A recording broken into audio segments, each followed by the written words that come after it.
क्या आपने कभी ऐसा जानवर पहले भी देखा है? तो इस वीडियो को ध्यान से देखो और मुझे बताओ कि इस वीडियो के अंदर कितनी लड़कियां हैं। आंसर जानने के बाद आप शॉक्ड हो जाओगे। और तब क्या हुआ जब एक इंसान की जीभ को मधुमक्खी ने काट लिया।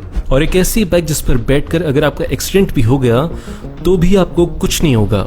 ऐसी इंटरेस्टिंग किस्से कहानी को जानने के लिए, सुनने के लिए देखते रहिए वीडियो लास्ट तक। फैक्ट नंबर 15, ये कहानी बहुत इंटरेस्टिंग है। बात है वर्ल्ड वॉर 1 की। साल था 1918, जगह थी यूरोप। हुआ कुछ ऐसा कि अमेरिका के 500 सोल्जर्स को फ्रांस ने पूरा का पूरा घेर लिया था और उसके बाद उनकी जान बहुत खतरे में थी। ऐसे में बहुत इंपॉर्टेंट था उन 500 अमेरिकन तक एक मैसेज पहुंचाने की जो बहुत इंपॉर्टेंट था। लेकिन उस समय कोई व्हाट्सएप तो था नहीं। उस समय जो भी मैसेजेस पहुंचाए जाते थे वो पहुंचाए जाते थे चिड़ियाओं के द्वारा। लेकिन ये बात फ्रांस की आर्मी को पता थी। तो होता क्या था कि जब भी कोई अमेरिका का पिजन जाता था मैसेजेस को लेकर तो फ्रांस की आर्मी उस पिजन को मार देती थी। और ऐसे करके उन्होंने 100 भेजे, 200 भेजे, 300 चिड़िया भेजी, सब की सब फ्रांस ने मार दी। और उसके बाद लास्ट में बची एक चिड़िया जिसका नाम था चेर अमे। जैसे ये चिड़िया उन 500 अमेरिकन सोल्जर्स के पास जाने लगी तो फ्रांस की आर्मी ने इस पर गोली चलाना शुरू किया। पहले तो उसकी आंखें फूटी, उसके बाद इसकी टांग पर चोट लगी और उसकी एक टांग टूट गई। उसके बाद ये चिड़िया नीचे गिर गई। लेकिन उसके बावजूद भी इस चिड़िया ने हार नहीं मानी। ये चिड़िया दोबारा से उड़ी और उन 500 अमेरिकन सोल्जर्स तक उसने अपना मैसेज पहुंचाया। और मैसेज ये था कि अमेरिका के जो बाकी सोल्जर्स हैं वो आपकी मदद के लिए आ रहे हैं और जिन फ्रांस के सोल्जर्स ने आपको घेरा हुआ है उनकी एग्जैक्ट पोजीशन क्या है। तो इस बहादुरी से इस चिड़िया ने 200 से ज्यादा अमेरिकन सोल्जर्स की जानें बचाई। और इसके बाद जब ये चिड़िया वापस गई तो उसको यूएस की सरकार ने एक ब्रेवरी मेडल दिया और उसका जो पाँव टूट गया था उसके बाद उस पाँव को दोबारा से लगाया गया, नकली पाँव लगाया गया। तो ये थी एक इंटरेस्टिंग कहानी। फैक्ट नंबर 14, हम सब के साथ ऐसा हुआ है कि बारिश के टाइम पे हमने अम्ब्रेला पकड़ा हुआ है, छतरी पकड़ी हुई है और तभी तेज हवा आती है और हमारा अम्ब्रेला उल्टा हो जाता है या टूट जाता है। इसी बात का सोल्यूशन निकाला न्यूजीलैंड के एक बंदे ने। न्यूजीलैंड में होता क्या कि हवाएं बहुत तेज चलती हैं और वहाँ की छाता बहुत ज़्यादा टूटती हैं। तो उसने एक ऐसी अम्ब्रेला बनाई जो चाहे कितनी भी तेज़ हवा चल रही हो, कितनी भी तेज़ बारिश हो रही हो, ये अम्ब्रेला टूटेगी नहीं। है ना बेस्ट। फैक्ट नंबर 13, चाइना में कोरोना वायरस के बाद एक बहुत ही अच्छी चीज़ हो रही है जो इंडिया में भी होनी चाहिए और उस चीज़ का नाम है रिवेंज टूरिज्म। इसमें हो ये रहा है कि चाइना की सरकार ने पूरे 8 दिनों की छुट्टी दी है सारे के सारे सिटीजन्स को, ताकि वो चाइना के अंदर ही पूरा का पूरा घूम सकें और टूरिज्म इंडस्ट्री को बूस्ट कर सके। ऐसा करने से लगभग 55 करोड़ चाइनीज चाइना के अंदर ही घूमेंगे, जिससे कि पूरी की पूरी इकोनॉमी है वो दोबारा से शुरू हो सके। ऐसा ही अगर इंडिया में भी हो तो इकोनॉमी को बहुत अच्छा बूस्ट मिलेगा। इसलिए मैं आपसे रिक्वेस्ट करूंगा कि जो लोग घूमने जा सकते हैं उनको घूमने के लिए जाना चाहिए और जो वहाँ के लोकल बिजनेसेस हैं उनको सपोर्ट करना चाहिए। ठीक है। फैक्ट नंबर 12, आपने जितने भी बुद्धा की फोटोज देखी होंगी या स्टेच्यूज देखे होंगे तो उनकी जो सर होते हैं, सर पे कुछ ऐसे बाल बने होते हैं। अब इंटरेस्टिंग बात यह है कि जो उनके सर पे जो चीज लगी हुई है ये उनके बाल नहीं है, ये है स्नेल्स यानी घोंगे जो भी बोलते हैं उन्हें हिंदी में। पौराणिक कहानी इसके पीछे ये है कि जब भगवान बुद्ध बहुत लंबे समय तक ध्यान में बैठे हुए थे तो धूप बहुत ज्यादा होती थी और इन्हीं धूप से बचाने के लिए बहुत सारे स्नेल्स भगवान बुद्ध के सर पर आकर बैठ गए और उसके बाद ये फोटो, ये स्टैच्यू प्रचलित हुआ। तो फैक्ट नंबर 11, कैसा हो कि आप घर पे बैठे बैठे एक एक्शन मूवी के हीरो बन जाए। असली में तो नहीं हो सकता लेकिन एक आप ऐसा इल्यूजन पैदा कर सकते हो एक ऐप से जिसका नाम है रीफेस ऐप। और उसी ऐप की मदद से मैंने ऐसा एक इल्यूजन पैदा किया, आप देख सकते हो। क्या लगता है आपको इस वीडियो में जो हीरो दिख रहा है वो कौन है? कमेंट्स में बताना। फैक्ट नंबर 10, ये फैक्ट मुझे बहुत ही इंटरेस्टिंग लगा, मुझे लगा आपके साथ शेयर करना चाहिए। बात है इजराइल और इंडिया के डिफरेंस की।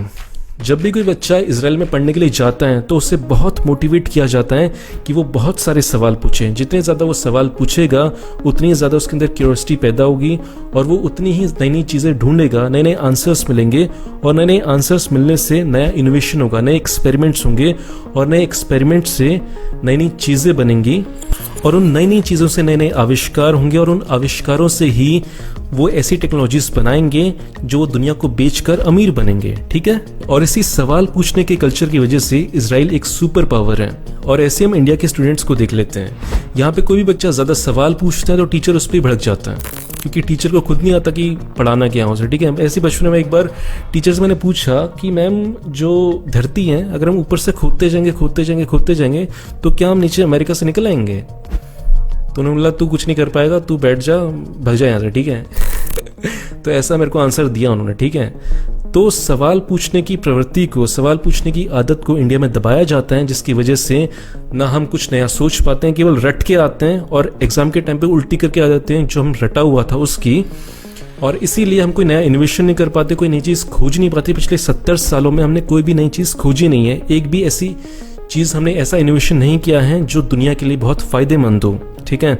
और उसके बाद होता ही है कि जब इजराइल और जर्मनी जैसे देश कुछ नया प्लेन बनाते हैं रफेल टाइप का, तो हम उसे खरीदते हैं और खुश होते हैं।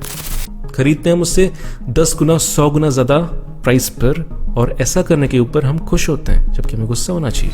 फैक्ट नंबर 8, इंसानों ने मछली पकड़ना कैसे शुरू किया। उन्हें पता था कि मछली को भूख लगती है, तो उन्होंने क्या किया कि पहले वो मछली को अनाज देते थे छोटा सा, जिससे मछली आती थी उसे पकड़ने के लिए, और तभी जो इंसान थे मछली को पकड़ लेते थे और उसे ऊपर खींच लेते थे।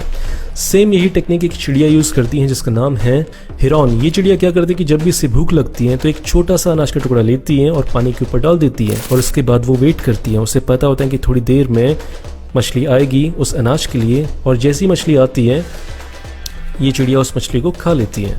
मछलियाँ भी सोचती होंगी कि यार पानी के ऊपर जो भी लोग रहते हैं क्या सारे के सारे धोखेबाज हैं।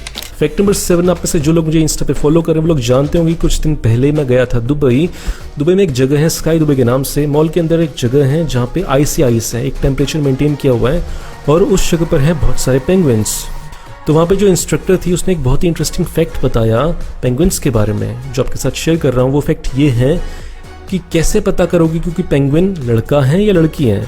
इम्पॉसिबल है ये जानना, केवल एक तरीका है, और वो तरीका ये है कि पेंगुइन के अंदर से खून निकालना पड़ता है और उस खून का डीएनए टेस्टिंग करनी पड़ती है, तब जाकर पता चलता है कि ये लड़का है या लड़की है। तो ये फैक्ट जानने के बाद में बहुत ही ज़्यादा कंफ्यूज हो गया कि कैसे हो सकता है, कैसे पता नहीं चल रहा कि लड़का है या लड़की है। तो वहाँ पे जो इंस्ट्रक्टर मैम थी, मैंने उनसे पूछा कि तुम ये सेक्स कैसे करते हैं। तो ये सवाल सुनने के बाद मैम ने कुछ देर मेरी तरफ देखा, फिर बोला निकल, जल्दी निकल यहाँ से, बगले यहाँ से जल्दी निकल। फैक्ट नंबर 6, हम लोग जो जूते पहनते हैं उनके साथ एक प्रॉब्लम है। प्रॉब्लम ये है कि कुछ समय के बाद हमारे पाँव बड़े हो जाते हैं और वो जूते छोटे हो जाते हैं। तो इसी प्रॉब्लम का सोल्यूशन निकाला एक लेडी ने। अफ्रीका में एक लेडी गई थी, उन्होंने एक सोल्यूशन निकाला कि क्यों ना ऐसे जूते बनाए जाए जो हमारे पैरों के साथ साथ बड़े हो। तो फिर उसके बाद उन्होंने ऐसे जूतों का इन्वेंशन किया जो अपने साइज से 5 नंबर बड़े साइज तक बड़े होते रहते हैं, हमारे पाँव के साथ साथ बड़े होते रहते हैं। और अगर यही जूते बड़े लेवल पर बनाई जाए तो हमारे नेचर के लिए बहुत अच्छा हो सकता है। फैक्ट नंबर 5, आप इस वीडियो को ध्यान से देखो, ठीक है, ध्यान से देखना। क्या लगता है इस वीडियो के अंदर कितनी लड़कियां हैं? 2, 3, 4, 5? देख लिया? आंसर मैं बताता हूँ आपको। इस वीडियो के अंदर केवल और केवल एक लड़की है। अंतर बस इतना है कि हर बार लाइट अलग अलग एंगल से आ रही है, जो कलर है लाइट का वो अलग अलग है। तो ऐसे हमारे दिमाग में इल्यूजन पैदा होता है कि लड़कियां हमें बहुत सारी लग रही होती हैं, लेकिन असल में ये केवल एक लड़की है। फैक्ट नंबर 4, आपने रोबोट 1 मूवी देखी है रजनीकांत वाली? उसमें जो एंडिंग का सीन है वहाँ पे क्या होता है कि जो रोबोट्स के बहुत सारे रूप होते हैं वो आपस में मिलकर एनिमी से लड़ रहे होते हैं, वो अलग अलग शेप पैदा कर लेते हैं एनिमी से लड़ने के लिए। सेम यही टेक्निक चींटियों की एक प्रजाति यूज करती है। वो क्या करते हैं कि जैसे उनके सामने कोई प्रॉब्लम आती है तो वो सारी चींटियां आपस में मिल जाती हैं और अपना अलग अलग साइज शेप बनाती हैं उस प्रॉब्लम से लड़ने के लिए। फैक्ट नंबर 3, आपने स्कूल टाइम पे किसी लड़की को इम्प्रेस करने के लिए डांस किया है?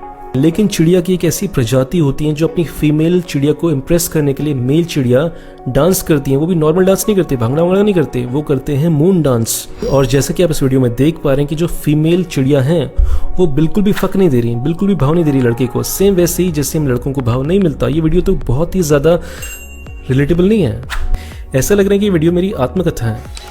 फैक्ट नंबर 2, क्या आपने ऐसा जानवर पहले कभी देखा है? ये जानवर आज से कुछ दिन पहले सोशल मीडिया पे बहुत वायरल हो रहा था। लोगों ने कहा कि ये जानवर हरियाणा और राजस्थान के एरिया में घूम रहा है और आपकी जो बकरियां हैं, जो गाय हैं, उनको खा लेगा, तो बचा के रखना।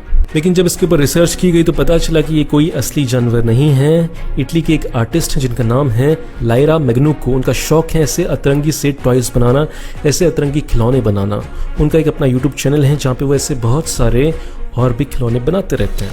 फैक्ट नंबर 1, जब भी कार का एक्सीडेंट होने वाला होता है तो उससे पहले सेफ्टी एयरबैग्स खुल जाते हैं और जो पैसेंजर्स होते हैं उनकी जान बच जाती है। तो सेम चीज़ एक बंदे ने देखी, फिर सोचा कि क्यों ना सेम चीज़ बाइक के ऊपर लागू की जाए। और उसके बाद उसने सेम एयरबैग्स की प्रोसेस को लगाया बाइक के ऊपर और उसने बनाई एक ऐसी नई बाइक जिसमें अगर किसी का एक्सीडेंट होता भी है तो उसके बाद भी उसके बचने के चांसेस बहुत ज़्यादा हाई हो जाते हैं, क्योंकि जैसी बाइक गिरने वाली होती हैं बाइक एक बलून में चेंज हो जाती है। इस इन्वेंशन की मदद से हर साल लाखों लोगों की जिंदगी बच सकती है। तो दोस्तों आज की वीडियो में इतना ही। वीडियो अच्छा लगे तो लाइक करना, बेकार लगे तो डिसलाइक करना। आ जाओ, इंस्टा पे बहुत दिनों से बोल रहा हूँ मैं। मिलते हैं अगले वीडियो में। बाय।